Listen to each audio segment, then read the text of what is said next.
noite a todos. Uma alegria muito grande sempre voltar aqui ao Blossom para falar com vocês sobre essa temática das emoções que nós estamos abordando aí há algum tempo. E na noite de hoje fiquei incumbido aqui de falar sobre uma emoção muito comum a todos nós, né? A raiva. Então, vamos entender um pouquinho sobre essa emoção, né? Bom, no primeiro momento, se nós é, no na literatura, né, no dicionário, várias definições, né? E uma delas diz respeito a definir a raiva como uma privação de raciocínio lógico, uma falta de calma, né, um distúrbio do nosso equilíbrio emocional. E o dicionário vai apresentar ali para nós também alguns sinônimos, como ira, cólera, fúria. No dicionário da língua portuguesa, por exemplo, nós vamos encontrar ali acesso de fúria, ira, cólera, arrebatamento violento, sentimento de irritação, agressividade, rancor, injustiça, rejeição sofrida, né? Então veja que são várias definições, né, um tanto quanto confusas, porque elas acabam confundindo emoção com sentimento.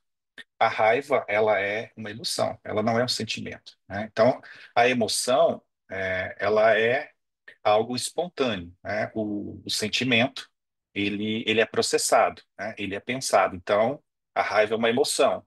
O sentimento que pode vir a ser resultante da raiva, por exemplo, é o ódio, é a ira, é a mágoa, né? Então, existe uma certa confusão nas definições e nós precisamos ficar atentos a isso. Mas, de forma simples, nós podemos dizer que a raiva é uma resposta emocional, né, de algo que nos afetou quando nós nos sentimos ameaçados, contrariados, desrespeitados, injustiçados ou feridos em alguma questão de ordem íntima. Algo nos afetou. E isso faz com que o nosso corpo ele libere hormônios do estresse, como a adrenalina, por exemplo, nos preparando para uma situação de confronto, né, ou uma situação de luta e fuga. Isso porque, em muitos casos, a raiva ela nos impulsiona para um ataque contra a suposta ameaça ou a causa do nosso dissabor. E é por isso que o nosso corpo ele sofre alterações muito expressivas quando nós sentimos raiva, né? Uma delas é o nosso rosto ficar vermelho, ficamos ruborizados. Nossa face fica diferente do medo, né? Que nós ficamos brancos, né? A gente fica, né, estarrecido ali, parece que o sangue fugiu para algum lugar. E na raiva parece que aquele sangue ele está concentrado ali no nosso foco de visão, pronto para investirmos contra a pessoa, né? E as nossas mãos também adquirem uma postura, né? O nosso corpo todo ele se prepara de alguma maneira para responder aquele fenômeno ali que está acontecendo conosco, né? E a Joana de Ângeles vai nos dizer que essa raiva quando não trabalhada, quando não compreendida, ela gera muitos conflitos em nós e, ao mesmo tempo, ela faz parte da natureza humana e, em determinadas situações, ela vai eclodir. Então, é uma emoção primária e alimenta a maioria dos nossos complexos, que nós já falamos aqui em outro momento. Então, ela vem, invade a nossa consciência e ela acaba tendo uma vida autônoma. É por isso que a reação da raiva, ela é totalmente contrária à nossa reação normal do dia a dia. Então, às vezes, uma pessoa pacata, calma, tranquila, quando ela é tomada pela raiva, ela acaba sendo possuída por uma coisa, né? E nós espíritas costumamos atribuir muito isso a uma obsessão, mas em verdade é quase sempre é uma auto-obsessão, ou seja, existe algo dentro de nós que nós não controlamos e que nós ainda estamos reféns. E quando nós somos tomados por essa coisa, nós mudamos, né? Nós não somos mais aquela pessoa, né? Aparece um outro eu dentro de nós, né? Veja-se, por exemplo, pessoas que levam a vida normal, tranquila, mas quando elas são colocadas numa situação de confronto, por exemplo, vão disputar futebol, né? Ou se descobrem pessoas muito competitivas, e aí a pessoa xinga, bate, ela faz de tudo ali, ela se transforma. Ela está torcendo às vezes para o time dela, né? E aí ela fica ali com raiva, né? Ela xinga, bate, e ela é totalmente transformada diante daquela situação, né? Porque o ego ali, de alguma forma, ele quer vencer e ele não admite perder. Então, aqui entra uma primeira reflexão, né? Quando nós somos tomados por essa emoção, nós precisamos compreender, que é o que nós vamos tentar fazer aqui hoje, e compreendendo essa emoção, precisamos fazer um esforço muito grande para lidar com a nossa raiva. Trazer essa raiva para a nossa consciência, porque ela tem uma carga afetiva, emocional muito forte, e isso pode causar muitos problemas para o nosso psiquismo. Além de causar problemas para o nosso psiquismo, de nos desequilibrar, também pode trazer várias consequências para o nosso organismo, né? Não obstante, nós vemos aí muitas pessoas que são tomadas pela raiva terem vários problemas orgânicos, né? Psicossomáticos, como gastrite, dores de cabeça, enxaqueca, né? E muitas vezes o indivíduo pode até desenvolver aí um stroke, né? Pode vir a ter um AVC, porque aquela raiva ali é uma energia forte de movimentação. Então, quando ela vem, ela causa um estrago muito grande, né?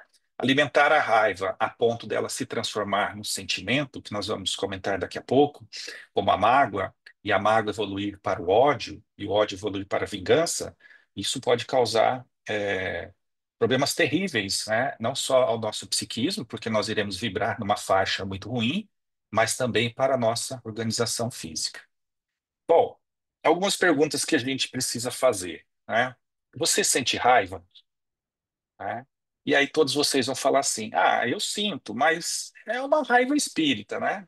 Não é aquela raiva, né, mundana, é uma raiva espírita, né? Bom, o fato é que por a raiva ser uma emoção que está ligada a desequilíbrio, nós temos muita dificuldade em assumir que nós sentimos raiva. E sentir raiva é que nós vamos quebrar algumas coisas, né? É algo totalmente natural que faz parte do nosso contexto biológico, né? A raiva é uma emoção. Assim como nós falamos lá atrás das emoções básicas, a raiva, ela faz parte do nosso processo evolutivo. E aí nós precisamos compreender essa dinâmica da raiva, né? Então, por exemplo, como é que eu fico quando eu sinto raiva, né? Eu consigo olhar para mim mesmo como eu estou nessa hora? Então aqui surge algo muito interessante, né? A gente não consegue se perceber quando a gente está com raiva. Quando a gente está com raiva, né? Estou falando de muita raiva aqui, tá? Não é uma raiva que está sob controle. É aquela raiva que vem e nos transforma em outra pessoa, né? Eu tenho um amigo que ele gosta de beber. Então ele fala assim, Paulo, eu nem bebo muito. É que quando eu bebo, é, aparece outra pessoa dentro de mim. E essa pessoa bebe pra caramba. E não sou eu. Da mesma forma, a raiva, né? Quando a pessoa ela é tocada em alguma questão afetiva, ela se transforma. E essa outra pessoa que vem à tona é uma subpersonalidade nossa, que não está bem trabalhada. E ela toma a nossa consciência, e aqueles poucos minutos ali onde ela se coloca dessa maneira, ela pode causar um estrago muito grande. Não obstante, nós vemos aí pessoas em 5 minutos perderem a reencarnação porque foram tomadas por uma raiva extremada, né? Então, como é que eu me sinto quando eu estou com raiva? Como é que eu fico? Eu consigo sair e olhar para mim mesmo? Eu consigo perceber o que está acontecendo dentro de mim? E outra questão, né? Nós espíritas podemos sentir raiva ou é proibido? Né? Você não pode sentir raiva, você é espírita, né? Olha, você não pode ficar magoado, você é espírito, né? Então a gente precisa começar a olhar essas coisas, porque se nós não olhamos isso, nós passamos a reprimir a nossa raiva, nós estamos de alguma forma cometendo suicídio indireto. Porque se nós não olharmos essa raiva, ela vai nos consumir por dentro. Por que que a pessoa que tem gastrite ela sente uma queimação no estômago?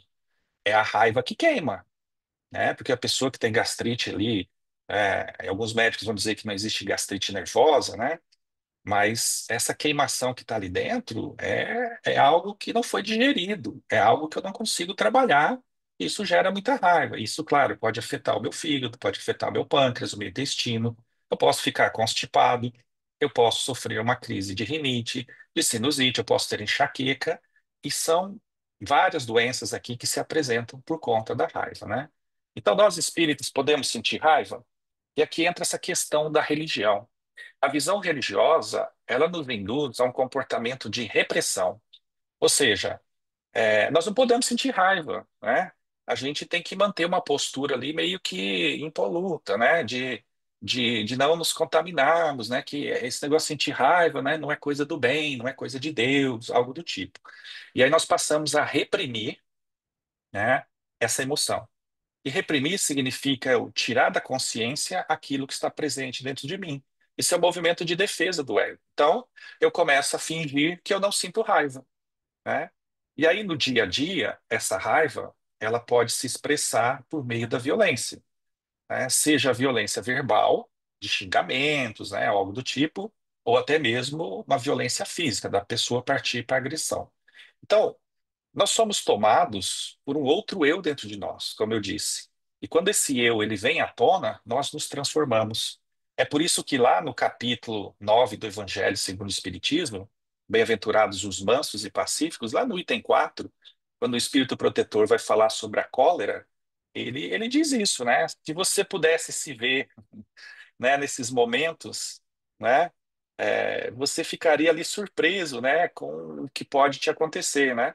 Você ficaria surpreso ali de olhar para você mesmo, né, e perceber o quanto você fica transtornado, o quanto você fica mudado, né? Porque de fato, né, nós tentamos omitir, tentamos ocultar isso de nós mesmos. E quando a raiva passa, porque ela vai passar, né? Porque toda emoção ela é assim, né? O sentimento ele é calmo, ele é tranquilo. Então a pessoa ela pode até odiar o outro, mas ela está aqui, ela está calma, ela está tranquila. Às vezes ela está tramando vingança, mas ela está tranquila. A raiva não, a raiva é um arrebatamento, né? Assim como a tristeza nos puxa para baixo, tira a nossa força, a nossa energia, a raiva ela tem um movimento contrário. A raiva ela é quente, né? Ela nos impulsiona. Você não viu nenhuma pessoa que está com raiva tomar um chazinho de camomila. Você, eu estou morrendo de raiva. Vou tomar um chá de camomila agora para, né, para alimentar. Não, a pessoa que está com raiva, ela quer partir para discussão. Ela quer tirar satisfação. Ela está preocupada com a reputação dela, está preocupada com alguma coisa e ela quer ir para o embate. Por isso que ela fica em movimento. Então, uma energia de movimento. E aí nós precisamos entender o que que nós vamos fazer com essa energia. Qual o movimento que nós vamos dar para isso? É um movimento salutar ou é um movimento que ultrapassa os limites do bom senso, né?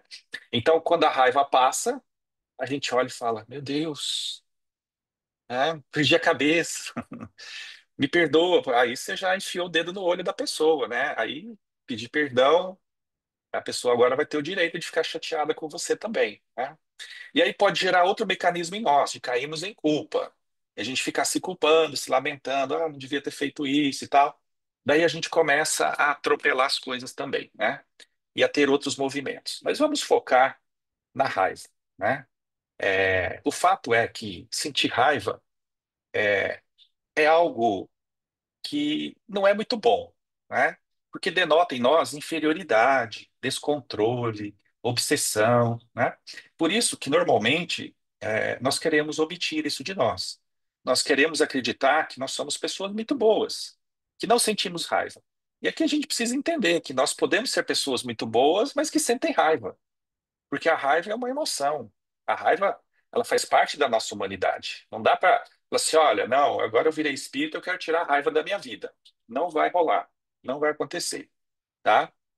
A gente precisa fazer contato com essa emoção exatamente para trazê-la para o seu devido lugar. Que lugar que é esse? Nós vamos chegar lá daqui a pouco, né? Então, essa raiva, ela não faz parte de mim, quando em verdade ela está lá e ela precisa ser trabalhada. E é por isso que de vez em quando a vida ela traz alguma situação que irá nos desafiar, para nos mostrar que ainda nós temos muita dificuldade em lidar com a nossa emoção, né? Então, você está lá no centro espírita, fazendo prece, fazendo palestra, falando do amor, da caridade, do perdão, e tal. Aí chega uma pessoa na sua vida, pisa no seu calo.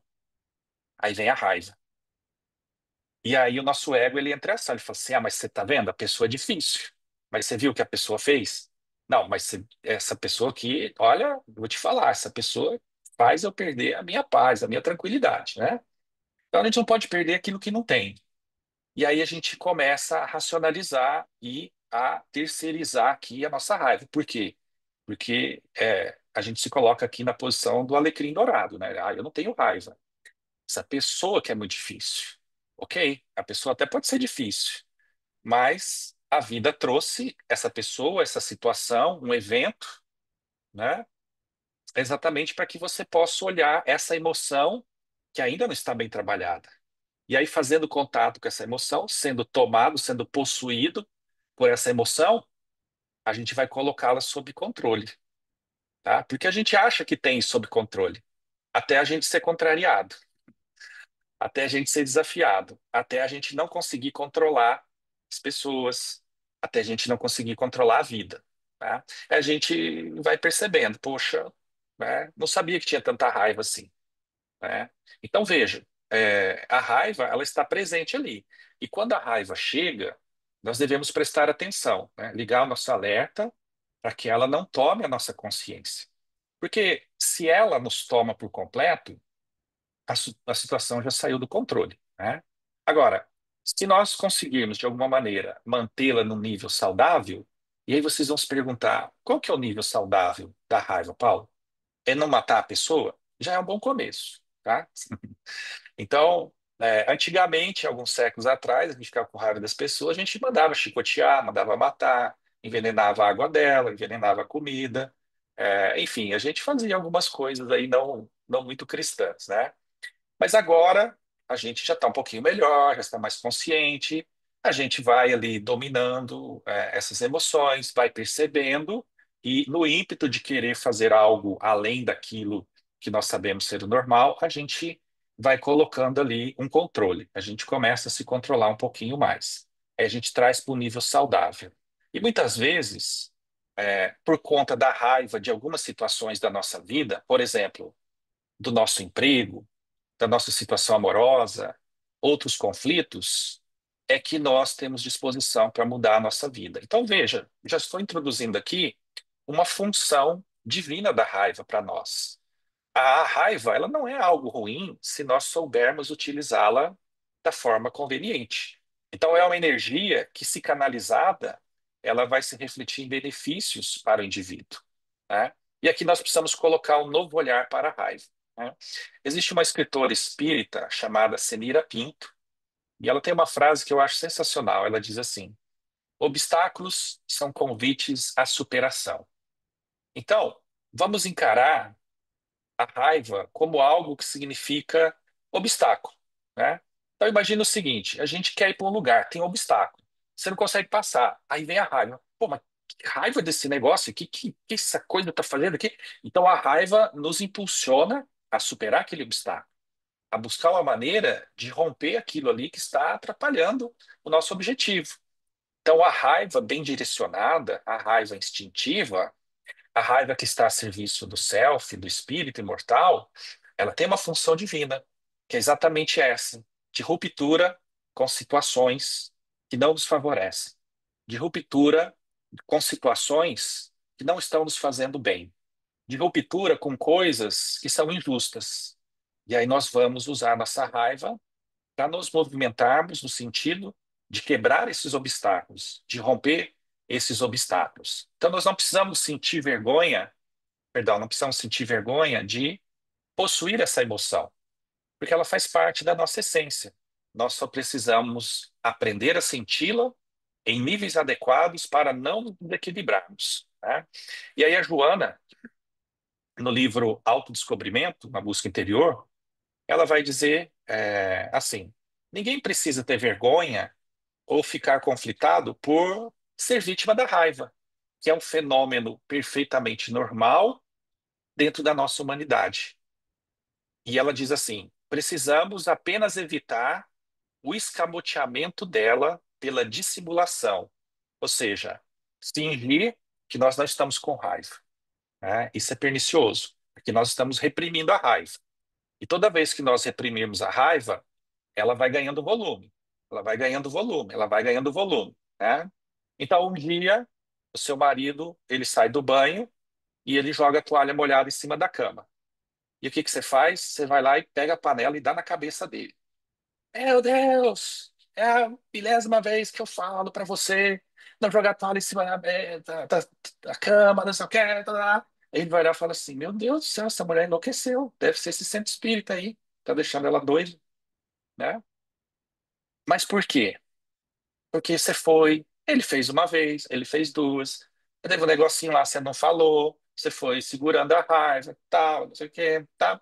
Aí, quando vê uma gota d'água e o copo transborda, a gente explode. Por quê? Porque não fez contato antes com essa emoção. A gente vai naquela coisa, a gente tem que ter paciência, a gente tem que perdoar. Sim, mas a gente tem que aprender a fazer isso. Se você não está dando conta, você precisa falar. Por isso que existe uma fala terapêutica que é o seguinte: fale quando você estiver chateado, não quando não aguenta mais.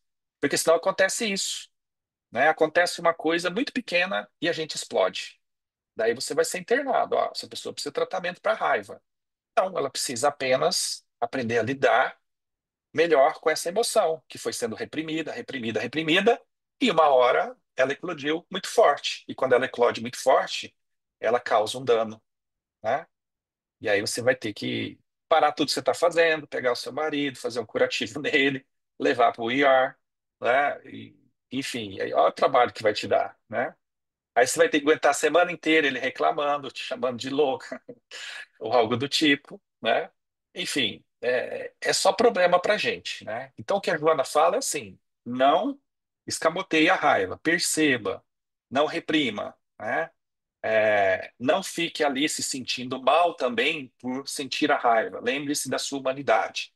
E outra, se vier o desejo de vingança, também coloque isso sob controle, porque isso vai te fazer muito mal, né? Então isso acontece porque como diz a Joana, o nosso desejo é de sermos anjos, de sermos espíritos perfeitos um dia. Mas isso é um dia, né? Então, muitos de nós, ali dentro do nosso ego, ali muitas vezes infantilizado, imaturo, a gente acredita que por fazer parte de uma religião, de estudar muito, de fazer palestra, e tal, a gente chegou lá. Aí vem a raiva e fala assim: você não chegou lá ainda. Você tem muita coisa para trabalhar ainda, né? E aí vem essas situações, né? Que da gente achar que não sente raiva, que a gente não fica magoado, que a gente perdoou, né? Mas, no entanto, entretanto, todavia, contudo, however, quando confrontadas por alguma situação que não seja do nosso agrado ou que saia do nosso controle, nós somos invadidos pela raiva. Então, a raiva, ela denuncia a nossa condição íntima. Então, veja, eu estou falando aqui da raiva extremada, tá? Não estou falando da raiva que é salutar de sentirmos. É importante que nós sintamos raiva. Porque se a gente não sente raiva, né, nós caímos na subserviência. Nós ficamos impotentes. Então, a gente vê uma coisa errada e fala assim: que Jesus abençoe.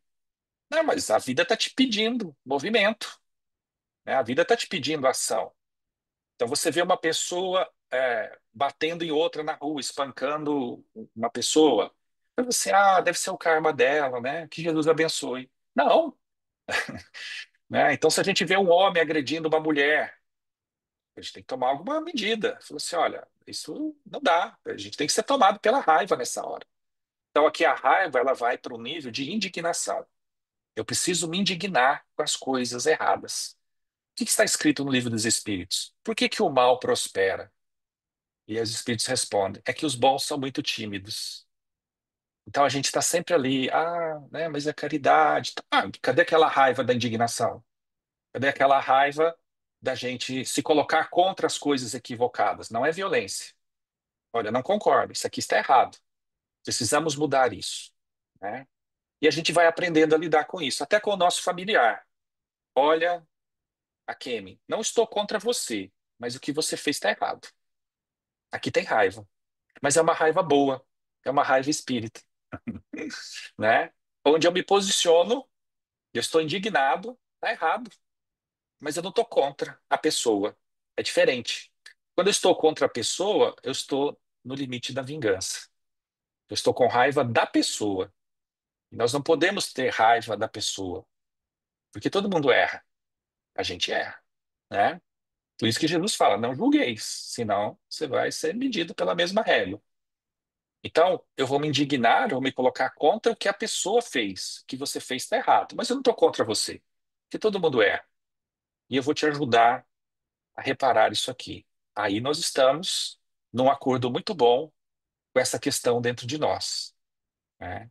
Então veja que interessante a gente olhar isso, tá?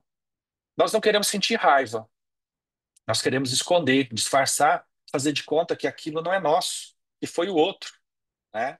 Mas toda vez que nós olhamos para isso e colocamos isso de uma forma amorosa, como nós estamos falando, a raiva ela ganha uma dimensão melhor. Agora, se eu deixo essa raiva ganhar volume muito alto, como eu falei, olha, o marido deixou a toalha molhada em cima da cama, né? Se nós não olhamos isso, não trabalhamos, isso vai produzir danos ali no nosso organismo físico, né? E no emocional. E aí teremos distúrbios ali no nosso sistema nervoso, indigestão, diarreias, acidez, enfim, inapetência, né? Que é a- problemas gástricos aqui, falta de apetite, a glutoneria, né? A autopunição, a culpa, nervosismo, ansiedade, até mesmo a depressão, né? Então, tudo isso a Joana vai relatar lá no livro Autodescobrimento. Então vejo que nós precisamos, de alguma maneira, fazer contato com a raiva, compreendê-la, vivenciá-la, investigar a razão. O que que gerou? Onde aquilo me toca e o que que eu tenho vontade de fazer com isso? Então, à medida que eu identifico o que aconteceu, pouco e pouco, a raiva ela se dissolve, ela perde o seu significado, né? Existe um livro aqui, do Mirei Lopes, que se chama Os Quatro Gigantes da Alma, né? Então, aqui ele vai falar da ira, né? Mas na verdade está falando da raiva.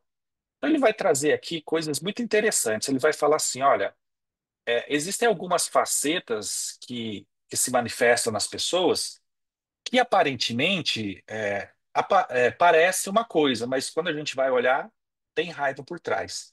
Então, por exemplo, ele vai falar assim: a pessoa que tem sede de justiça.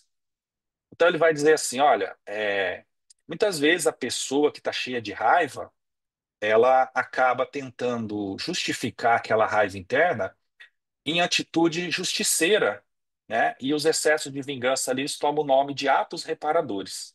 Então, o impulso agressivo, destrutivo, ele nos toma por completo quando nós não concordamos com a atitude do outro.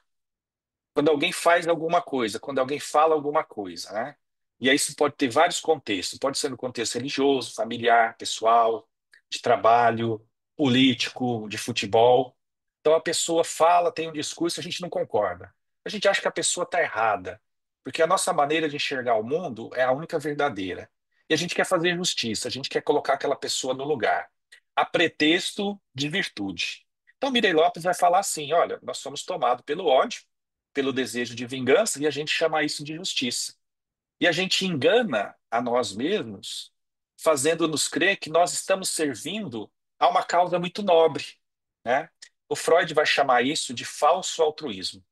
Ou seja, o indivíduo ele está cheio de raiva, mas ele jura que está defendendo o amor. Ele jura que está se colocando contra o discurso de ódio. Como? Com o discurso de ódio, né?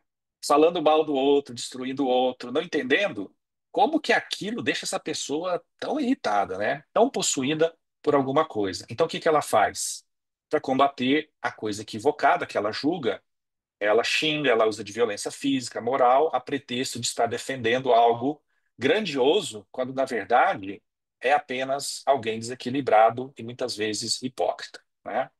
Então, nessa confusão de justiça com vingança, entra o aspecto do nosso juiz interno, ser extremamente rigoroso conosco e com o outro. Então, nós estamos muito presos ainda ao olho por olho e dente por dente. Então, aqui tem muita raiva, né? Então, muitos espíritas racionalizam a raiva apelando para a lei de causa e efeito, né? É, plantou, tem que colher, né? A pessoa fala isso com sarcasmo, né? A semeadura é livre, mas a colheita, essa nunca falha, né? A pessoa fala com desejo assim de que o outro sofra, né? Deus é justo e a vida vai cobrar na hora certa, né? Eu perdoei, mas Deus é justo. Aqui se faz, aqui se paga, né? Cada um segundo suas obras, né? Ou seja, estou esperando. Tem raiva aqui. Aqui não tem amor. A pessoa fala isso salivando ali, esperando que o outro sofra, né? Então, como ressalta a Joana, é importante olharmos que muitas vezes nós estamos com desejo de vingança. E muitas pessoas, né, querem que Deus faça essa vingança por ela. Mas Deus é justo, Deus é amor. Mas o indivíduo ele não quer sujar as mãos. Ele quer que Deus suje as mãos, afinal, a pessoa é evoluída, né? Eu sou evoluído, né? Eu não, mas Deus é justo, né? E a pessoa fala, é por isso que eu sou espírita, por conta da lei de causa e efeito, né? Onde a pessoa deseja que o outro sofra, que o outro, se for atropelado por um caminhão de lixo, melhor ainda, né? E o lixo caia na cabeça da pessoa, né? A pessoa diz assim, eu perdoei, ora, Deus é que vai fazer a justiça, né? Então a pessoa não perdoou, ela está cheia de raiva, está cheia de ódio, querendo que a pessoa sofra, querendo vingança. Isso não é justiça, né? Então, olha como nós somos possuídos por essas questões. Mirei Lopes vai trazer aqui também, né, a questão da ironia. Ele vai falar assim: toda pessoa que usa de ironia, né, é alguém que está cheio de raiva. E ele recorre à máscara do falso humorismo, né? Então, quando a gente olha a ironia, nós vemos que ali ela tem um fundo sádico e perverso, né, que a torna extremamente desagradável, né? Então, o irônico, ele está sempre ali tentando humilhar o seu adversário, mostrando uma superioridade intelectual, mas de uma maneira muito covarde, porque ele não tem coragem de fazer a ofensa direto, então ele usa da ironia. Então, na ironia tem raiva, né? Então, a ironia é essa forma de utilizar palavras que manifestam o sentido oposto do seu sentido literal, né? Então, a ironia, ela afirma o contrário daquilo que se quer dizer, do que se pensa, né? Ou seja, é uma forma da pessoa zombar da outra, de criticar ou de censurar a outra porque ela está tomada ali de raiva, né? Outra face que o Mirei Lopes vai trazer aqui é a crítica, né? Vocês já ouviram a frase posso fazer uma crítica construtiva? Né? Vocês já falaram não alguma vez? Ou vocês cedem sempre? Posso fazer uma crítica construtiva? Ele fala, pode, claro. Não, não pode. Por que que pode? Né? Certa vez eu estava dando um seminário sobre a culpa, e aí, no final, uma pessoa falou assim, eu posso fazer uma crítica construtiva? E eu falei, não. Daí ela começou a dar risada. Aí eu falei, por que você está rindo? Eu falei que não. Como assim? Mas você é orgulhoso, você é soberbo. Eu falei assim, pode ser. Mas nesse momento eu não quero ouvir uma crítica construtiva. Puxa vida, fiquei aqui 4 horas fazendo seminário, me esforcei, me empenhei, para você vir o final me dar uma marretada na cabeça? Você não tem um elogio para fazer? Né? Então o Mirei Lopes vai falar que na crítica construtiva tem raiva. A pessoa está cheia de raiva e ela quer desabonar o outro a pretexto de construir alguma coisa destruindo. Né? E aí tem o adágio popular. Né? Elogie em público, corrija no particular. Né? E o Mirei Lopes vai dizer isso, né? Para que uma crítica ela não tenha o germe da ira, da raiva, ela tem que atender algumas condições. Então, ela tem que ser feita de um ponto de vista compreensível, humano, né? Ou seja, tem que tomar como norma uma possibilidade real e não um dever ideal. Ah, mas se você fizesse isso, aquilo e tal, então isso não existe, não dá para fazer. Então, não funciona. E ela tem que ser objetiva, tem que ser baseada em fatos comprovados e comprováveis. Ela tem que ser honesta, dirigir-se diretamente ao autor e somente a ele, não ao público, né? Para que dê a possibilidade da pessoa se corrigir e se defender. E ser construtiva no sentido de que o indivíduo ele possa buscar o aperfeiçoamento em cada caso. Então, se não atende a um desses critérios, não tem crítica construtiva. Tem raiva por trás disso, né? Outra face muito interessante que o Mirei Lopes vai trazer é sobre o humorismo. Ele vai falar assim, diferente do bom humor, né? Existe muitas vezes no humorista um mau humor, né? Que os grandes humoristas, em geral, são hipocondríacos, ressentidos, muitas vezes invejosos não conseguem resistir a uma crítica séria. Toda vez que eles são criticados, eles devolvem na forma de ironia, de humor, com sarcasmo, né, uma réplica ou algo do tipo, né? Então, o humorista aqui, ele, na verdade, ele está cheio de raiva, né? Então, o bom humor, ele é otimista, ele é benévolo, ele revela o lado bom, alegre da vida, dos acontecimentos, né? Trazendo sempre algo leve, né? E não é, piadinhas com o corpo da pessoa, com a pele, a cor da pessoa, com a sexualidade da pessoa ou algo do tipo, né? Então vejo que nós temos muito a evoluir ainda nesse contexto, né? Porque as pessoas estão cheias de raivas, né? Então, aqui nós precisamos entender que muitas pessoas utilizam o humor para se defender. Elas escondem no íntimo raiva, frustração, muito medo às vezes, né? E até um certo desprezo pela humanidade. E aí muitos acabam se frustrando perante a vida e desenvolvendo ali muitas vezes doenças muito graves, inclusive a depressão, né? Onde é que estava aquela pessoa alegre, que contava piadas, que fazia todos rirem, né? Às vezes é uma pessoa ressentida, às vezes é uma pessoa que carrega muita raiva, né? Enfim, o Mirai Lopes vai trazer aqui, né, por exemplo, a soberba também, né? Então, o soberbo é aquele indivíduo, né? É o orgulhoso que tem orgulho de ser orgulhoso, né? É o orgulho no seu grau máximo. São pessoas que sentem um profundo desprezo por outras pessoas, sempre num tom de diminuir e desprezar as pessoas, porque assim elas cospem fora a sua inferioridade. Então, é melhor colocar nos outros aquilo que eu não consigo trabalhar em mim. Então, é uma forma de defesa de um profundo complexo de inferioridade, onde o indivíduo ele precisa sempre diminuir os outros, sempre falar mal dos outros, sempre diminuir o trabalho dos outros, para que ele se sinta bem. Então, se está todo mundo no mesmo nível, então eu preciso melhorar. Eu vou rebaixando todo mundo, né?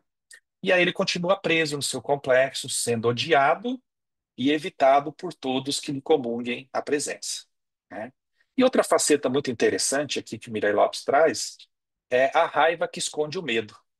Então, assim, muitas pessoas que parecem muito fortes, muito bem resolvidas, né? É, muitas vezes essas pessoas a gente olha e fala, poxa, essa pessoa, né, emocionalmente, ela está tranquila, né? Ou algo do tipo. Mas, na verdade, essas pessoas aqui, elas possuem muito medo e é uma forma delas se defender. Em geral, elas vão demonstrar ali autossuficiência, independência, né? E parece que não dependem de ninguém. Então, diz o Mirai Lopes que elas vão agir com raiva, né? Porque a raiva que é a outra face do medo, né? Então, esse comportamento em geral vai camuflar, por exemplo, o pavor dela precisar de alguém e não ter quem as ajude, de se entregar para alguém e ser abandonada, né? Tento demonstrar que não precisam de afeto e atenção, ocultando delas mesmas o receio de não serem amadas ou de serem usadas pelos demais. Então, temos aqui um trauma, né? E aí nós descobrimos muitas vezes por trás de um comportamento agressivo, um indivíduo muito frágil, inseguro, com seus medos, com seus receios, que por não conseguir suportar isso, ele mostra outra face. O animal acuado, ele ataca para se defender. Então, por isso que nós estudamos primeiro o medo e depois a raiva. Porque a raiva, muitas vezes, ela é consequência desse medo que o indivíduo sente, né? O narcisista, por exemplo, né? Existe um tipo de narcisista que é aquele que morre de medo de ser abandonado. Quando sente que vai ser abandonado, ele mostra outra face, a raiva contra quem supostamente pretende abandoná-lo. Na verdade, ele está numa neurose, né? Então, o tempo todo ele acredita que ele vai ser abandonado ou algo do tipo. O perfeccionista, quando percebe que as coisas não saíram do jeito que ele gostaria, porque ele precisa do controle, sente muita raiva dele e de outras pessoas, né? Dele, porque é, ele acredita que ele não pode errar. E quando ele erra, sente raiva de si mesmo. Aí vem a culpa, porque a culpa é isso, né? É uma raiva voltada para dentro, né? Então, e o que vão pensar de mim agora? A minha reputação está em jogo. O que que eu faço, né? Então, isso é importante de entendermos para que nós possamos analisar nosso comportamento conosco e com os outros. Então, nós, por exemplo, vemos isso muito claro nos trabalhos mediúnicos. Quem já trabalhou, trabalha em trabalhos mediúnicos, nós vemos ali o que que a entidade ela vem ali, uma entidade, o que que o obsessor, quando ele vem para a reunião mediúnica, ele fala: Olá, meus irmãos, a paz de Cristo esteja com vocês, né? Que bom ver vocês aqui. É assim que o obsessor chega? O obsessor chega, eu vou matar todo mundo aqui, e não adianta, que ele chega cheio de ódio, cheio de raiva, né? E quando a gente vai conversando, vai desatando os nós, etc, tal, a gente percebe que tem um indivíduo muito frágil ali, alguém que foi ferido, alguém que tem muito medo, e aí ele vai mostrar isso nessa agressividade, né? Então, acabam muitas vezes se mostrando frágeis e inseguros quando a gente quebra aquela couraça que escondia a sua fragilidade. Vide, por exemplo, o livro Libertação, o exemplo lá do Gregório, né, que permaneceu séculos e séculos preso ali às trevas, né, chefiando as falanges do mal, e de repente ele cai de joelhos lá. Não vou dar spoiler aqui do livro, mas ele consegue ali mostrar a sua fragilidade quando ele encontra sua mãe, né? Então ele desaba. Desculpa, eu tive que dar o spoiler disso, né? Então ele encontra a Matilde. Mas tem os detalhes lá que são interessantes de da gente ler, né? Que são sensacionais, né? Então, é a forma que muitos encontram de lidar com o tormento, o seu sofrimento íntimo, né? Bom, caminhando aqui para o nosso final da nossa conversa, então veja, como eu disse, lá no capítulo 9, no item 4, né? O Kardec vai dizer: bom, se você procurar a origem desses ataques e tudo mais, quando a gente é tomado pela raiva, geralmente nós vamos encontrar o nosso orgulho ferido. E aí, quando a gente toma consciência disso, a gente começa a entender que a raiva ela provém de uma contrariedade, de um desejo não realizado, de algo que nos feriu e nos tocou naquilo que esperávamos ser de uma maneira e saiu de outra. Daí a raiva ela pode evoluir para a mágoa. E a mágoa pode evoluir para o ódio, e o ódio pode evoluir para a vingança, né? Isso está muito focado na temática do perdão, né? Alguém me ofendeu, eu sinto raiva, daí a raiva ela evolui para a mágoa, que já é um sentimento, a mágoa evolui para o rancor evolui para o ódio ele evolui para a vingança, e a vingança ela pode se apresentar na forma de calúnia, de fofoca, de brigas, e isso vira um círculo vicioso, né? Aí a gente vai ouvir assim: ah, mas você é espírita, você não pode ficar magoado. Quem falou que não, né? Então, quando alguém fala assim: ah, mas você é espírita, você não pode ter raiva, não pode ficar magoado, né? E a gente pode falar assim: poxa, ainda bem que eu sou espírita, porque se eu não fosse espírita, né, essa sua cabeça não estaria mais colada no seu pescoço, né? Porque se fosse alguns séculos atrás, você iria ver. Mas ainda bem que eu sou espírita. E agora eu posso sentir raiva, eu posso ficar magoado. Da onde a gente tirou que o espírita não é gente? Antes de sermos espíritas, nós somos gente, nós somos seres biológicos, nós somos espíritos imortais que temos uma história conosco. Ninguém se iluminou porque se tornou espírita. Aliás, se tornar espírita não quer dizer muita coisa, não. A gente precisa aí trabalhar muito dentro de nós, né? Então, veja, o que que a Joana diz sobre isso? Então, a gente precisa, entrando em contato com essas questões, olhar e perceber. Bom, quando alguém nos fere, quando nós somos tocados nessas questões, precisamos aqui não deixar que a labareda, né, que um spark ali, coloque fogo em tudo, né? Então a gente vai olhar, vai fazer contato com isso para colocar isso sob controle, tá? Então, quando nos sentirmos ofendidos, nós vamos conversar com a pessoa. Nunca nos permitimos uma falsa postura de humildade, fingindo santificação antes de termos alcançado a plena humanização. Isso quem fala é a Joana, não sou eu, tá? Então, em algumas situações precisamos falar da nossa raiva, ou seja, dizer ao outro: olha, essa sua postura não está legal, nos constrange, ainda mais na frente dos outros. Por que que você quer fazer uma crítica construtiva na frente dos outros? Você pode me chamar no particular e falar: olha, eu acho que esse ponto aqui não está legal, né? Você pode mudar e tal, mas não constranger o outro. E deixar claro que determinados comportamentos nos fazem mal, ainda que essa pessoa resolva continuar com esse comportamento. Então, veja, falar, expressar é diferente de ser tomado pela raiva. Então, eu me posiciono. E aqui vai uma sugestão sobre esse ponto, né? Importante saber como eu vou falar, né? E aqui eu sempre sugiro, né, a conversação não violenta, né? Que é uma maneira de conversar com as pessoas, de dialogar, né? E deixo aqui uma sugestão de um livro também, né? A Linguagem da Paz e o Mundo de Conflitos, do Marshall Rosenberg, onde ele vai falar disso. A gente tem que saber conversar com a pessoa, né? Olha, Cida, não estou contra você, mas aquilo que você falou, eu fiquei chateado, eu não gostei, tá? Aí, mas me dá um tempo aqui que eu vou pensar nisso, né? E às vezes pode nem ser o que ela falou. Pode ser que naquele momento eu não estava bem com alguma outra coisa. Aí no outro dia eu acordo e falo, nossa, fiquei chateado lá com a Cida e tal. E a gente vai resolvendo esses conflitos, né? É melhor do que fingir, como diz a Joana. Você tá com raiva? Não. E a pessoa tá para ter um stroke ali, de tão vermelho, o olho tá saltando para fora, né? Você me perdoou? Ah, imagina, eu nem fiquei chateado, nem fiquei magoado. Ficou assim, né? E eu já presenciei várias vezes isso.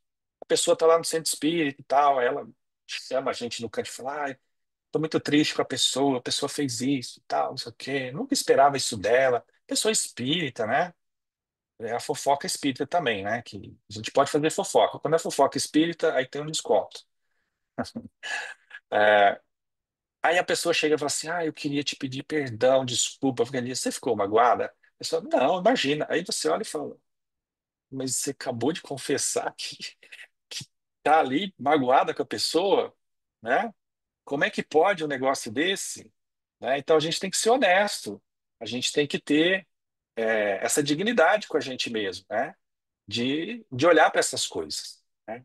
Bom, ainda tenho 10 minutos aqui, partindo para as nossas considerações finais, né? É, é, então precisamos entender o sentido prático e divino da raiva, ou seja, que ela funciona como energia de movimentação, de rompimento para muitas vezes sairmos da inércia em que nos encontramos. Por exemplo, romper ou finalizar um relacionamento tóxico, uma relação afetiva desastrosa, que pode ser homem e mulher, duas pessoas, um relacionamento interpessoal de amizade, mas que é tóxico. Buscar um emprego melhor, buscar um país melhor, buscar a valorização de si mesmo, a indignação pela injustiça ou algo similar, né? Então vejo que a raiva, no extremo positivo, ela é indignação, né? Eu vou me indignar, tá? E não vou sofrer por aquilo. Eu tô com raiva. Olha, isso aqui tá errado. Eu preciso me posicionar contra, né? Então, esse posicionamento é de indignação. Não concordo. Tá errado isso aqui. Nós precisamos nos posicionar contra isso aqui, né? Então, a humanidade está passando por isso. Então, a gente precisa se posicionar. Olha, estão roubando lá, estão fazendo isso. Então a gente se indigna, fica com raiva. E a gente se movimenta para tentar movimentar aquilo. Agora, quando essa raiva ela está com volume muito alto, aí ela vai para a violência. Então é o outro extremo. Então a raiva salutar, que cumpre a sua função divina, é da indignação. Energia de movimento, para que eu não seja subserviente, para que eu não caia na inércia. Lembrar o Kardec. Por que que o mal prospera? É porque os bons são muito tímidos, né? Então a gente precisa se indignar pelas coisas erradas. Isso tem raiva, né? Agora, quando essa raiva não é trabalhada, ela vai lá para o nível da violência física, né? Nós temos a revolta, está sendo canalizada de forma equivocada, né? Por exemplo, eu, Paulo Lodge, tenho muita raiva do homem de bem lá do Evangelho, do capítulo 17. Então, eu fico indignado com aquele homem de bem. Por que que esse homem de bem tem que existir, meu Deus? Toda vez que a gente vê uma palestra do homem de bem, a gente sai depressivo da palestra. Porque o homem de bem, não sei o quê, não sei, a gente fica assim, Deus do céu, né? É tudo que eu não sou ainda. E a gente fica pensando, né? O homem de bem deve ser casado com a mulher de bem, deve ter a filha de bem, a família de bem. E aí o Kardec vai enumerando e fala, mas não é só isso. Fala, mas tem mais ainda? Pelo amor de Deus. A gente sai depressivo. Então fica indignado com o homem de bem, né? Porque como é que pode ser tão bom assim esse homem? Né? Tô brincando, né, pessoal? Então, mas eu não me revolto com o homem de bem. Eu não quero bater no homem de bem, né? Então, eu fico indignado por ainda não ser este homem, mas eu não me revolto por este fato, né? Então, eu preciso fazer contato com a raiva, reconhecer que faz parte de mim. Não é raiva espírita, não é raiva boa ou ruim, é raiva, né? E colocar ela nesse propósito de indignação, tá? E nesse sentido, né, como é que eu vou fazer isso? Bom, eu tenho que olhar, isso vai variar de pessoa para pessoa, né? Me responsabilizar por essa raiva. Essa raiva é minha. Fulano me deixa com raiva. Não. Beltrano me irrita profundamente. Ali o trânsito, estava falando com a Kemi, o trânsito de São Paulo, o trânsito de Los Angeles me enlouquece. Não. Né? O trânsito é o trânsito, é isso que está dentro da gente, né? Então, não vou atribuir aos outros a raiva que existe dentro de mim. Vou colocar a responsabilidade em mim e não fora de mim. Aí eu me responsabilizo e eu vou trabalhar melhor essa emoção. A raiva não tem nada a ver com o nosso irmão, né? O outro, como eu disse, é alguém que chegou na nossa vida para mostrar, olha, você precisa olhar isso, tá? Você tem que olhar isso dentro de você, né? Como disse o Jung, eu já falei isso aqui anteriormente, tudo aquilo que nos irrita muito nos outros pode nos levar ao melhor conhecimento de nós mesmos, né? E vamos emprestar o Freud aqui, quando diz: quanto de você existe naquilo que você odeia, né? Ou o Hermann Hesse que vai dizer: se você odeia alguém, é porque odeia alguma coisa nessa pessoa que faz parte de você. O que não faz parte de nós não nos perturba. Então, se essa raiva chegou no nível do ódio, da ira, tá? Ela é nossa. O outro só chegou para mostrar que ela está em nós, né? Então, para finalizar, um minutinho. Todos sentimos raiva. É uma emoção natural, humana, mas que tem um propósito divino. E nós precisamos aprender a sentir a raiva e colocá-la no seu devido lugar como energia que tem que cumprir um propósito. Assim, ela pode ser vista como energia de movimentação, nos convidando aqui para mudanças de posturas das imagens internas, visando aqui estabelecer uma condição mais saudável para o nosso crescimento interior. Então, eu vou fazer um diálogo com a raiva, né? Vou perceber que ali o ego, né, o complexo está vindo à tona e eu estou sendo contrariado e eu preciso olhar para isso, né? Eu preciso ser mais flexível, abrir mão do meu desejo de superioridade, né? Porque a raiva, ela, ela vai delatar ali o nosso senso equivocado de sermos muito importantes, de sermos egocentrados, né? E vai mostrar também o quanto nós somos destrutivos quando nós não somos atendidos. Muito parecido aqui com a criança mimada que, enfim, não quer tomar banho, não quer comer, e se joga no chão, faz birra, ou algo do tipo, né? Então, meus irmãos, sintamos raiva, né?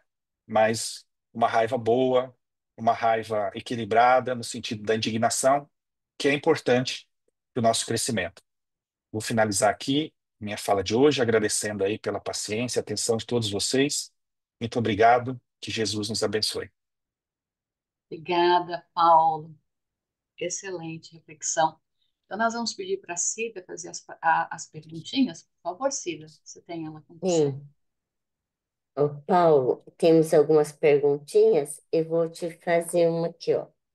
A raiva pode ser originada de experiências traumáticas em vidas passadas ou por influência de espíritos obsessores que provocam perturbações emocionais? Pode, né? Pode, mas aqui nós vamos voltar àquele ponto, né? Ah, certa vez um assaltante foi assaltar o Chico, né? E ele falou que ia matar o Chico, né? Aí o Chico olhou para ele e falou assim: Deus deixa. Aí ele falou: não entendi. Ele falou assim: "Bom, se você quiser me matar e Deus deixar, não há nada que eu possa fazer, né? Por que que Deus deixa essas situações chegarem até nós? Por que que Deus deixa os obsessores chegarem até nós, né? Porque há um propósito maior nisso. Qual é o propósito? Em essas situações ocorrendo, o que que vai causar dentro de nós, Cida? No caso específico da nossa fala de hoje, né? Raiva. Ok, essa raiva é nossa. E nós temos que trabalhar isso dentro de nós. Existem agentes externos? Existem agentes externos. Mas aí eu vou cair nesse último item que eu falei. Eu vou me responsabilizar por isso. O outro é desequilibrado, o outro é isso? Sim. Mas se o outro me desequilibra, eu tenho que trabalhar no meu desequilíbrio, porque eu não vou mudar o outro. né? O centro espírita, muitas vezes, ele comete um erro muito básico. Ele fica doutrinando o obsessor, ele quer conversar com o obsessor. Mas o encarnado nunca colocou o pé no centro espírita, né? Então você pode até conversar com o espírito vai embora e tal, mas o encarnado ele precisa ser tratado também. Porque se o encarnado ele melhora, não tem mais obsessão, concorda? Se o encarnado ele sobe o nível evolutivo, ele tal, ele se melhora e tal, como aconteceu com o Divaldo. O obsessor ele cansa, ele vai e não consegue. Então a raiva que sentimos pode vir de traumas de vidas passadas? Pode. Abandono, pessoa foi traída, sentir injustiçado, então ela traz isso no bojo perispiritual dela. Pode trazer também ali a presença de espíritos encarnados, mas é ela que tem que dar conta dessa demanda. E não falar, eu sinto raiva por causa do obsessor. Não, meu obsessor é só o gatilho. As experiências transatas de outras vidas fizeram com que nós chegássemos nessa situação. Então agora cabe a nós, mais maduros, mais esclarecidos, entendemos qual é o convite que tem para mim dessa história toda. Lá atrás, né? Eu vou dar um exemplo aqui. Quando a gente é criança, né? A gente tem que ir para a escola. A gente não gosta muito, né? Porque a gente vai sair do colo, vai sair da vida boa, tem que acordar cedo, aí tem que tomar banho, aí tem que comer comida. A criança gosta de doce, a criança gosta de brincar, né? Então a gente vai perdendo o paraíso. E a gente fica indignado, a gente quer fazer birra, a gente briga e tal, não sei o quê. Aí quando a gente vira adulto, a gente olha e fala, nossa, olha como eu fazia as coisas de criança, não faz sentido, né? Então, quando a gente amadurece espiritualmente, a gente tem que ter esse mesmo olhar, né? Olha, lá atrás eu dava muita importância a isso, né? Olha, a pessoa está falando mal de mim, a Kenny. Eu tenho o direito de ficar com raiva? Você até tem, mas não é um ato muito inteligente. Por quê? Porque você está preso na sua reputação. E a reputação ela não é importante. Tem gente que não gosta de Jesus até hoje. E eu tenho certeza que ele está dormindo tranquilamente, sabe? Tem gente que não gostava do Chico, tem gente que não gosta do Divaldo, tem gente que não gosta da gente. Então, o que que eu vou fazer com isso? Eu vou ficar com raiva e vou criar uma úlcera gástrica, né? Vou desenvolver um problema psicossomático em mim, né? Pode até ser, porque é uma forma também da gente se conhecer e perceber, olha, eu tenho que aprender a lidar melhor com isso, né? Então, todas essas situações são interessantes para a gente perceber que essa emoção é nossa, né, sim? E elas são convites para que a gente possa mudar isso dentro da gente. Então, de novo, por que que Deus deixa? Deixa porque tem um objetivo maior. Conhece-te a ti mesmo. Então perceba como é que isso mexe com você. E não aponte o dedo para os outros. Deixa o outro. Entenda o convite que a vida está fazendo. Obsessor, experiências transatas, não importa. O que que você vai fazer com isso? Ah, eu sou assim, né? O pessoal tem complexo de Gabriela, né? Eu nasci assim, você sempre assim, vou morrer assim. Não, né? Vamos contrariar aqui o ditado do filósofo baiano lá, pau que nasce torto nunca se endireita? Não, isso não é verdade, né? Pode se endireitar sim, a gente pode podar, a gente pode cortar, pode adornar, enfim, podemos fazer essa transformação, tá? Tá, tem mais uma perguntinha aqui que veio no privado. É muito interessante você mencionar as emoções e os atos de linguagem pelos quais nós as externamos. Agora estou com uma dúvida. Posso dizer que a cólera é um estado de raiva em maior desequilíbrio ou se classifica como outra emoção?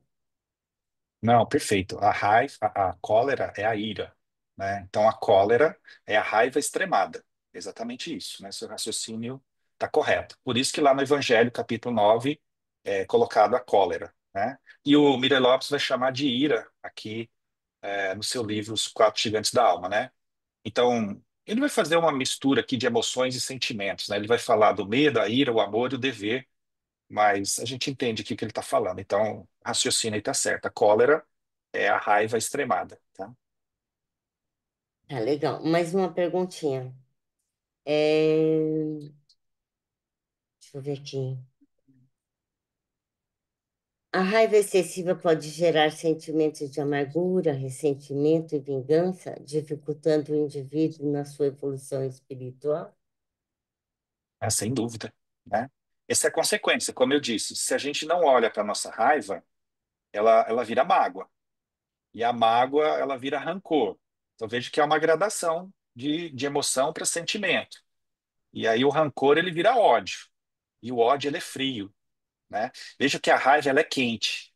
E aí ela vai gerando a roda. Se você não olha, ela vira ódio. E o ódio, ele é silencioso. A vingança, né, pode decorrer daí, do ódio, daquela imensa vontade que a gente tem de fazer o outro sofrer.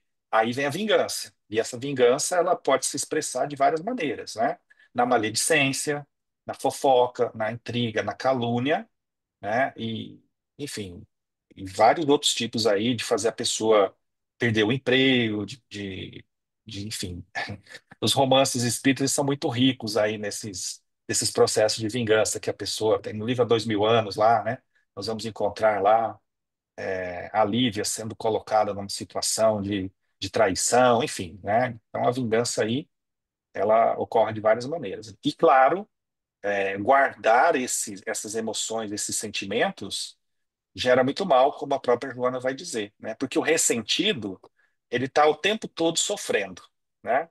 O ressentimento, ele é uma forma de você, como o próprio nome diz, ressentir. Você lembra do fato e sente de novo, e o seu corpo, ele obedece. Então você lembrou, o seu estômago vai doer, você vai aquele frio na barriga, aquele constrangimento. E a Joana diz que tudo isso vai fazendo com que a gente adoeça, né? E não somente isso, o nosso psiquismo, ele se conecta a espíritos que estão empenhados em fazer com que a gente caia. Ainda mais se você for um trabalhador da casa espírita, né? Porque todo É. espírito ele tem um X nas costas. Falou, ó, esse aqui precisamos desviá-lo do caminho do bem, né? Paulo, vou fazer mais uma aqui, aí depois a gente passa para o encerramento. Como os Ok? espíritos, como os espíritos superam a raiva no plano espiritual? Da mesma forma que nós superamos aqui, né? Eu diria que no mundo espiritual, nós vamos fazer uma reflexão, né? Nós vamos avaliar tudo aquilo que nos levou para aquele estado emocional, afetivo, e aí nós precisamos da experiência física, né, Cida? Porque Sim, ser bom, onde todo mundo é bom, é tranquilo, né? Veja o André Luiz, né? Quando ele estava no umbral, com raiva, orgulhoso, aí ele vai para a colônia, aí ele chega lá, ele fala assim, eu sou médico e tal, aí ele fala assim, então pega esse rodo aqui e vai varrer aquele vômito. Ele, dentro do orgulho dele, fica com raiva. Então, ele está preso ali no seu orgulho. Então, ele vai sentindo muita raiva, mas aos poucos aquilo ali vai sendo quebrado, né? Cida? Vai sendo quebrado e tal. E aí ele quer muito visitar a família dele. E aí todo mundo fala, não, espera e tal, né? Até que um dia ele vai. E quando ele chega lá, ele vê a esposa dele casada com um italianão, bonito, né? Rico. E aquilo ali faz com que ele sinta muita raiva. O que que acontece com ele? Ele já vai imediatamente para o umbral, né? E aí ele consegue perceber essa dinâmica. E aí ele volta, se reequilibra, tá? Vai lá, põe um remedinho na água do marido, da esposa, e aí ele cumpre aquilo que tem que ser feito, né? Então, os espíritos têm essas possibilidades, tá? Mas ele ficou 8 anos no umbral. Quantos espíritos estão no umbral há séculos, nas trevas, né? Lá no umbral mais denso, né? No livro Libertação, André Luiz fala disso, né? Aquela cidade, né? Uma cidade estranha lá que ele vai falar, né? Onde está o Gregório e tal. Então, esses espíritos eles estão envoltos em raiva, muito ódio, muito desejo de vingança. Para que eles possam se libertar disso, eles vão precisar aí, de várias reencarnações, passando por provações, dificuldades, né? Nem sempre no mundo espiritual ele vai ter a oportunidade de trabalhar isso, ele vai precisar muitas vezes de uma reencarnação. Mas ele pode entender no mundo espiritual o que aconteceu com ele, né? Ele pode entender no mundo espiritual o que o levou para aquilo lá. Então ele vai ver, poxa, mas a pessoa fez isso comigo. Sim, mas você viu o que você fez com ela lá atrás? Aí ele fala, meu Deus. Então ele tem a oportunidade. Tem outros que não, né? Então esse processo ele pode ser trabalhado no mundo espiritual, quando o espírito tem um certo nível de evolução, mas normalmente nós precisamos ser internados aqui na carne, porque em contato com a matéria, as nossas emoções elas vêm mais à flor da pele. E aí, com esse conhecimento espírita, com autoconhecimento, nós temos a oportunidade de mudar essas coisas. Porque pensa bem, você vai para o mundo espiritual, vai ter um povo chato lá para te incomodar, lá na colônia. É um povo todo bonzinho, amigo e tal. Você fala, pô, não dá nem para ter um chilique aqui, né? Então você precisa reencarnar. Aí você vem para uma família, aí você vai ter aquele parente, aquele cunhado, aquela sogra, aquele, né, esse contexto da parentela onde a gente vai ser trabalhado nessas questões. Por isso que a reencarnação é muito importante para a nossa evolução e principalmente a família, tá? Paulo, foi maravilhosa a sua palestra, eu agradeço muito, mas eu quero convidar todos, antes de pedir para você fazer a nossa prece de encerramento, para a semana que vem, o Lacordaire Fayad que vai estar com a gente, tá? Então, estão todos convidados para estarem aqui conosco novamente. E eu vou pedir para você fazer a nossa prece, por favor, é possível? Ok, sim, claro. Bom, eu só queria Gratidão. comentar que alguém pediu aqui no chat o nome do livro, eu coloquei aqui, tá? Diz que foi a Maria Helena, então tá aqui no chat o nome do livro que eu comentei, tá? Então, mais uma vez, elevando o nosso pensamento a Jesus, a espiritualidade amiga, agradecemos pela oportunidade da noite de hoje, das nossas reflexões, do nosso estudo, do amparo e a proteção do mundo maior, sempre nos auxiliando nas nossas dificuldades, nas nossas limitações, mas principalmente atuando no nosso psiquismo, nos intuindo, nos auxiliando e agradecendo sempre a Deus pela bênção da vida, do nosso aprendizado. Se conosco, Jesus, hoje e sempre, e que a sua bondade, seu amor, sempre por acréscimo de misericórdia, continue abençoando as nossas vidas hoje e sempre. Graças a Deus, que assim seja.